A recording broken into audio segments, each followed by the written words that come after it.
Limitless Energy 12, Morning Routine. In the last videos we looked at how to get off to sleep and how to ensure we sleep well.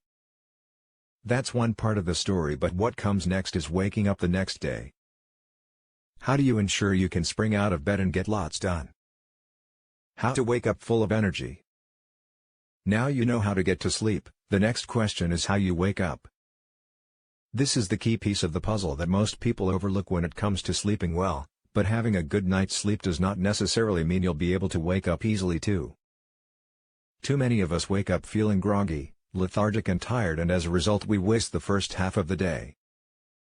Some of us will even feel very sick in the morning, or have bad headaches. If you fall into this latter category, then of course this is not normal, should not be considered okay, and is something you should look into. A few common culprits for feeling sick, headachy or coldy in the morning include: dehydration. Try drinking a large glass of water before bed and you won't wake up with a dry throat or headache. Low blood sugar. When you go to sleep, you are essentially fasting for 8 hours straight without food. As a result, you can feel sick when you wake up. There are some theorists who even believe that this is why we have grown to eat dessert as the last meal of the day. Some people recommend having a teaspoon of honey before bed to provide a steady flow of sugar, sucrose and fructose, throughout the night. Mold. If you have mold in your room, this can leave you feeling ill because of the mycotoxins that it releases.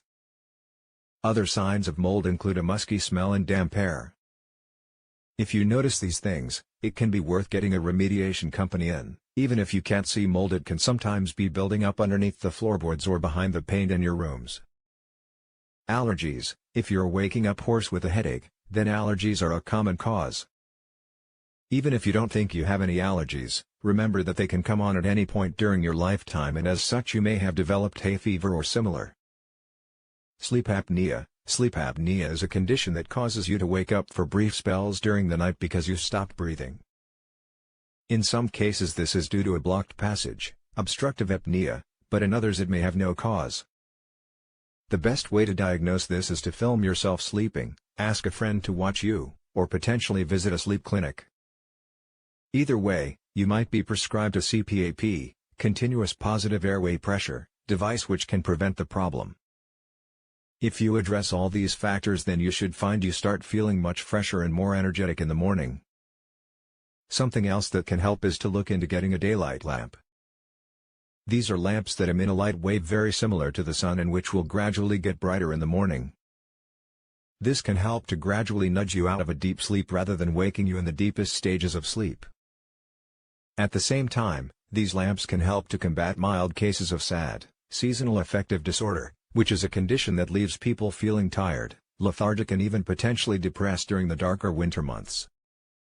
It can also help to put your biological clock more in sync with your routine, and in general it's a very useful tool for waking up more gradually and naturally. It's certainly much better than being startled out of your sleep by a blaring alarm clock.